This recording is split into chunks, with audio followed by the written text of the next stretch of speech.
Hello and welcome to Security Scan. I am Vishal Dahiya, and this week we will talk about nuclear-powered ballistic missile submarine S-5.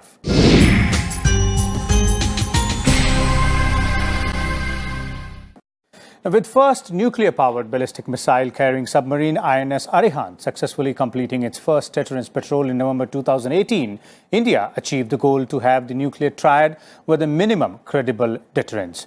The second sub of Arihant class was launched in 2017 and is in advanced stage of completion. According to media reports, work is now underway on a new series of 13,500-ton nuclear-powered ballistic missile submarine called S-5. It will be twice the weight of Arihant class SSBN and armed with approximately 12 nuclear-tipped missiles. Bhabha Atomic Research Center will most likely build an upgraded nuclear reactor for this sub, and the hull will have anti-sonar properties as well. For more on this, we have with us a distinguished panel of guests in the studio to try and look at India's nuclear submarine program and what exactly is S-5. Let me first introduce the guest to you, beginning with retired Commodore Anil Jay Singh, the Vice President of Indian Maritime Foundation and himself a submariner. We also have with us retired Commander Abhijit Singh, Head Maritime Policy Initiative ORF, and Mr. Manu Pabbi, the Senior Editor of Economic Times. Welcome all of you gentlemen to Rajya Sabha TV studios. Let me begin with you first, Mr. Singh, to try and understand, let's put things in perspective first, about India's nuclear submarine program. Where did we begin our journey from and where are we right now? I think the Indian nuclear submarine program really began almost 4 decades ago, when it was recognized that this is a capability we will require at some point in time. It's a technology nobody else is going to give us. We'll have to develop it ourselves. And over a period of years, the development of the reactor continued at BARC, which we all know about. And it was, I think, only about 2 decades ago that a submarine really took shape. It was called the Advanced Technology Vessel. And it was a technology demonstrator project of the DRDO. And I think we did a remarkable job that within 2 decades, we were able to actually launch an SSBN, indigenously manufactured SSBN, the Arihant. And 6 years later, commission it and thereafter send it on a deterrent patrol last year. And I think that was basically a major achievement for us. And this is the springboard for where India wants to be perhaps 10 or 15 years from now in terms of its strategic deterrence capability. Nuclear submarines so far have only been with the big five, the 5 permanent members of the Security Council. India is only the 6th country in the world which has actually been able to build its own ballistic missile nuclear submarine. And this, I think, changes the entire paradigm in this region as far as India's status as a maritime power, Indo-Pacific maritime power goes. It sends a strong message about our technological prowess. It kind of changes, I think, to a certain extent, even the geopolitical dynamics of the region. So from that perspective, it's a very major achievement. And I think the overall program is that India would look to have about 5 submarines of this type. Fundamentally, because if strategic deterrence, for which it is meant to be effective, you've got to have a continuous at-sea deterrence capability. That means at least one SSBN must always be on patrol. Okay. The Brits are celebrating 50 years of continuous at-sea deterrence this year. So that is where we need to be if we really have to be a credible deterrent power. Okay, you've been there and done that in terms of submarines. You've been a submariner yourself. So what's the significance of a nuclear submarine? We have other submarines as well. Why so much focus, not only in India but elsewhere as well, on the SSBN class? SSBNs are basically the preserve of the big powers. We're a nuclear power. If we're a nuclear power and we have a declared no first use policy, which means that we must have an absolutely invulnerable second strike capability. If a nuclear strike is launched on us, we should be able to retaliate. That is part of our nuclear doctrine. And the most credible element of delivering second strike is a SSBN, because nobody knows where it is hidden in the depths of the oceans. While your land facilities can be taken out, your air can be neutralized, it is this element which really is going to give you that second strike capability. The most significant part of the nuclear triad. It is in a way the most significant part of the nuclear triad. In fact, there are countries, the other 5, the big 5, some of them are now only relying on a sea-based deterrent and not looking at land and air at all. So I think from that perspective, it is very important. We aim to be a big power.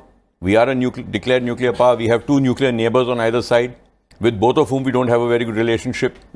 We keep getting threatened. All kinds of threats keep coming from across the border, which the Prime Minister very correctly referred to and said we cannot be made victims of nuclear blackmail anymore. So I think from that perspective, it was a very logical step in our progress as a nation and as a power to be on the globe. Okay, so to go in for nuclear submarines and make them indigenously. Abhijit, your point of view. Well, I would largely concur with the points that Commodore Singh has made.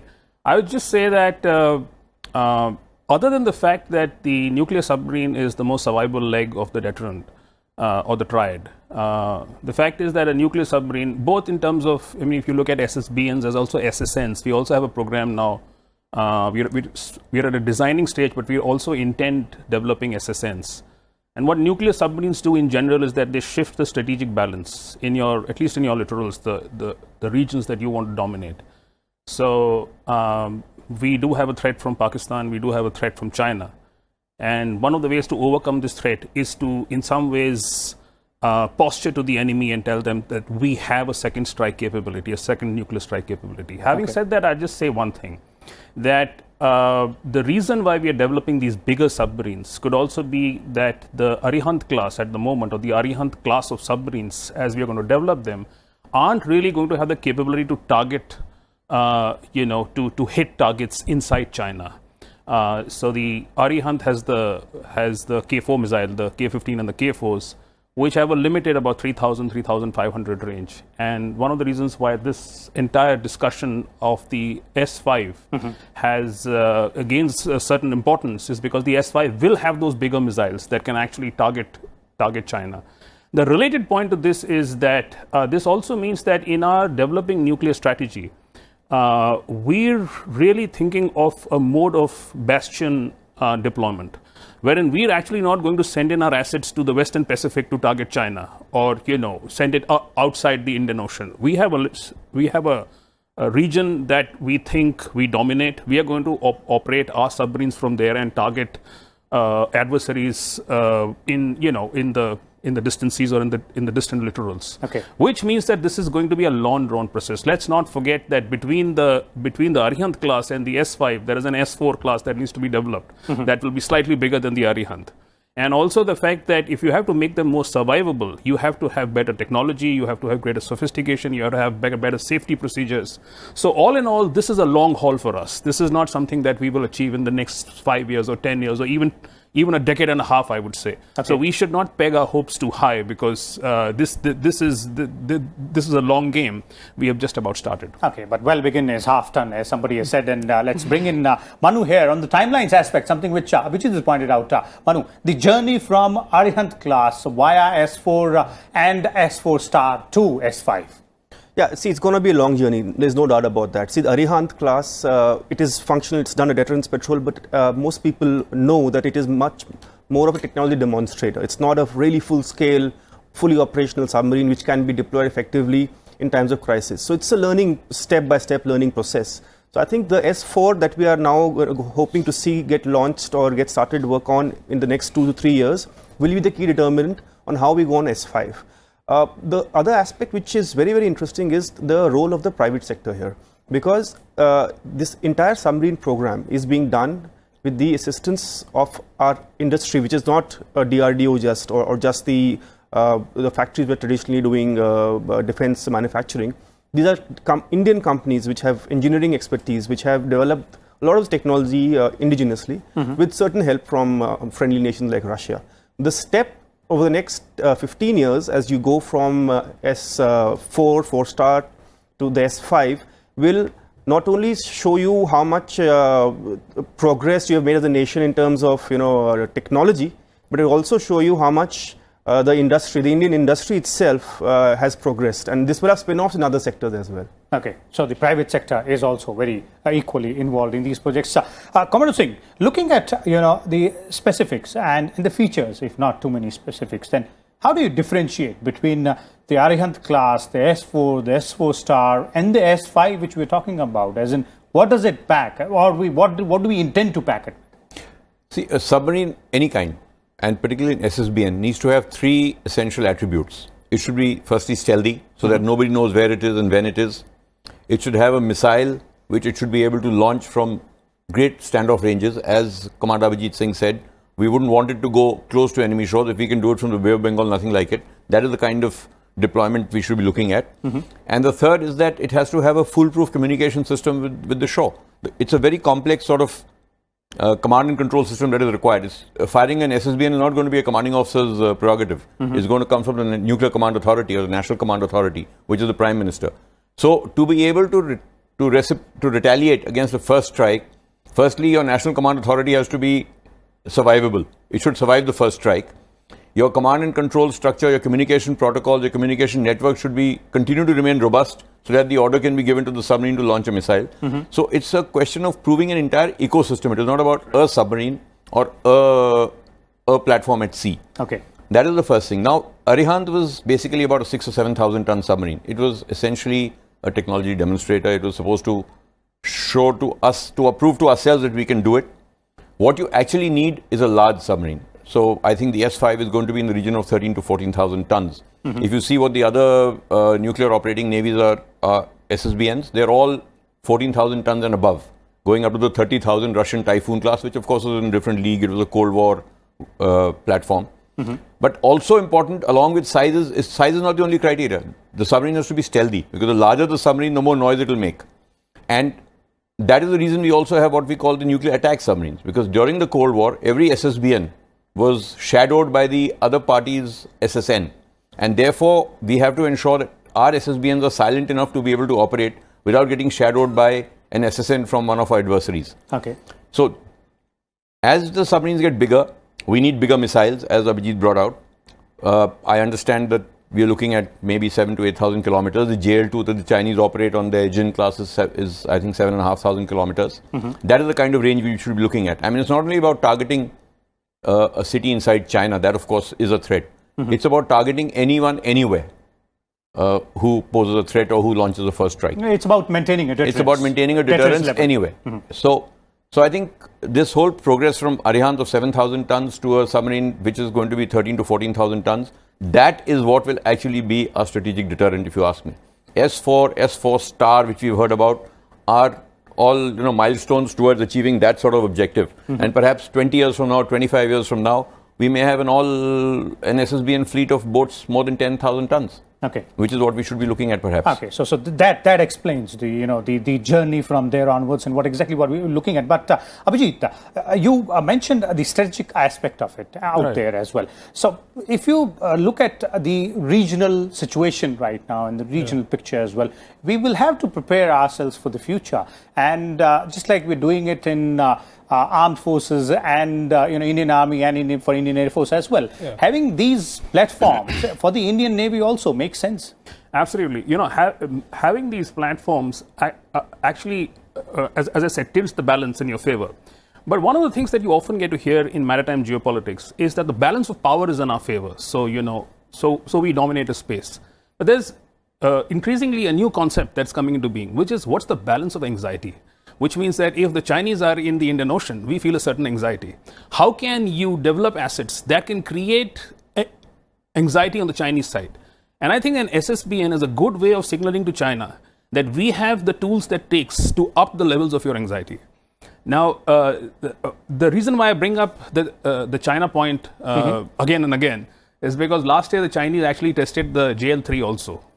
And that became a trigger for the US, for Russia, and for some of the other navies to again get into research and development to try and develop a superior deterrent. So the US is now working on the Columbia class. The Russians have the Borai, the new Borai M. The Chinese are developing the Type 96. Now, it's important for us to realize that the competition in the Indo-Pacific region in the nuclear domain is hotting up. Is increasing. And we're not just, this is not just about, us being able to deter our adversaries. That's, of course, the primary element. But what's also important is to keep up with the competition, and therefore you need these bigger submarines. But I mean, as I said, this is going to be a very expensive enterprise. This is going to be a very time-taking enterprise. But I think it's worth it, because if we've got to start developing SSNs, then the Arihant and programs that are associated with the Arihant are going to give us the confidence to be able to develop the attack submarines, the nuclear attack submarines. And so I think that it's well worth it that if we're aiming to develop the S-5. Okay, so whatever we learn from the Arihant program and the subsequent ones will also help us in bringing about that dream of having manufacturing indigenously S-5 as well. Manu, from the strategic perspective, I would like to bring you in here as well, and something which Abhijit pointed out. It's not only about balance of power, but it's also about balance of anxiety. No, it's totally right. You know, what we've noticed in the past 5 years is that there's been an increasingly huge presence of Chinese submarines and warships in the Indian Ocean. Almost every year we've been tracking a Chinese nuclear submarine passing through, sometimes stopping at Sri Lanka, sometimes stopping in Pakistan. The reason for the submarine to come here is that they're an anti-piracy patrol, which doesn't make any sense to us because you don't need a nuclear submarine to ward off pirates. So it is basically China's new tactic that they want to expand their influence. And if you notice that in the past 5 years, most exercises that India has been doing with friendly nations which have submarines like this, like France and the US, they have focused on nuclear submarines being in the mix. We're having a special exercise with Japan, which is on anti-submarines. So India, as a strategic need for India, is to develop counter strategies to submarine warfare. And having a fleet like this is the first step to it. But we also have to include other capabilities. That's why we're ordering a few more of the PA type Poseidon aircraft. You know, these aircraft are designed to hunt for submarines and warships from the air and even take them down. They're fabulous aircraft. They're operated by India, US, Australia. And they're, I think that this submarine program that we're having, a new satellite that the Navy is planning to launch in the next 2 years, all of this is part of a larger program to get control and eyes on the Indian Ocean region, where China has been operating a lot. So I think, again, the challenge for us is the Chinese fleet, not so much the Pakistanis, when we are looking at the nuclear submarine program at least. Okay, okay. Mr. Singh, from your perspective, you know, if you mix both the strategic aspect of it and the military aspect of it, so that way it is imperative that you know, platforms like these, the SSBNs and the larger ones which we're talking about right now, that is S-5 class, are something which are the need of the hour. And we have to, as Abhijit was winding out, we have to do it because of the competition as well. Yes, of course. I mean, while conventional submarines have their own role in a more tactical sort of battle space, and SSBNs are not really war-fighting machines, they are more about strategic deterrence. I think the strategic element of the nuclear submarine is going to shape the maritime battle space of the future in terms of tactical engagements. I think those days of, you know, ship fighting ship are over. It's all about presence, it's all about projection of power, it's all about levels of anxiety being raised. It's all about this. I mean, India's, frankly speaking, I think the India SSN program got accelerated only because we realized that the Chinese were here regularly with their nuclear submarines. So that was the level of anxiety they raised for us. Otherwise, it would have happened, but it would have happened a lot slower. And, you know, ironically, when the Cold War ended, everyone thought that's the end of these big nuclear submarines and, you know, all the countries cut down their defense budgets. But the one thing that remained was their SSBN programs. None of them cut down their SSBN program. They continued to develop their next level of deterrence. So that in itself was a strong signal that this is something that is here to stay.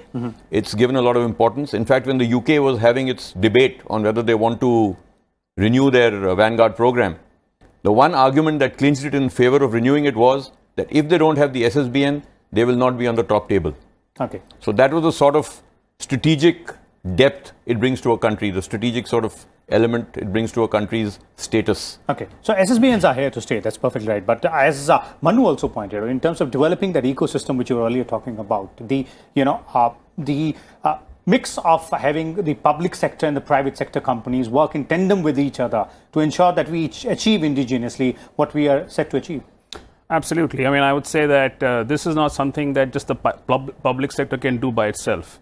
And the private sector needs to be given an opportunity to partner with the public sector. And I think that's when the strengths of the private sector will come out. And also this will help in us being able to accelerate this program in some ways. But I'm just going to make two short points that as important as SSBNs are, we should not allow the discussion on the SSBNs to derail the focus on the conventional submarine program. So what we actually need are the SSKs, or rather the Scorpions. So we've got to do something to induct more conventional submarines. You can do with one nuclear ballistic missile submarine less, but you can't really do with less warfighting submarines. So the tactical warfighting capability is dependent solely on our on the SSKs, and I think there should be greater focus on the conventional submarine. And the second point I'm going to make is that we should emphasize safety here. A couple of months back, we were in your studios discussing the accident of the Russian submarine, and one of the things that it brought to light is that as you develop these bigger platforms that are, you think they're more survivable, they can go to greater depths and all. This quantum leap in technology must also be matched by a quantum leap in safety standards and safety procedures. And as you know, we've not had a very good record with safety when it comes to submarines. So one of the things I want to point out is that we should absolutely be able to upgrade our safety preparedness also to be able to operate without any accidents. Okay, let's have a word from Commodore Singh on these two aspects. Safety is one, and second is, as Abhijit is pointing out, that conventional submarines can't be done away with. They're an important integral part. We'll have to keep developing that part as well. Yes, coming to the conventional submarine bit, I absolutely agree with him. I mean, the SSBN aside, I think your basic combat capability rests in the SSKs. They are the ones which are going to actually deliver kinetic effect when war breaks out. And they have this, while they may not do what the nuclear submarine does, but what they can do, the nuclear submarine can't do. They can operate in shallow waters. They're very well armed now. They've got 300-kilometer land attack missiles. So from standoff ranges, they can take on an entire fleet. They can take on land targets. They can shape the maritime battle space in a limited scenario. In fact, for small navies, if you ask me, they almost provide limited sea control. Besides, of course, sea denial, which they do. Okay. So that you cannot do without, and India has allowed its conventional submarine program to lag. We are not in the most healthy state at the moment. And I think something urgent needs to be done, which regrettably is not happening as fast as it should. I'm sorry to say this, but that's a fact. As far as the other aspect goes, the safety. Absolutely.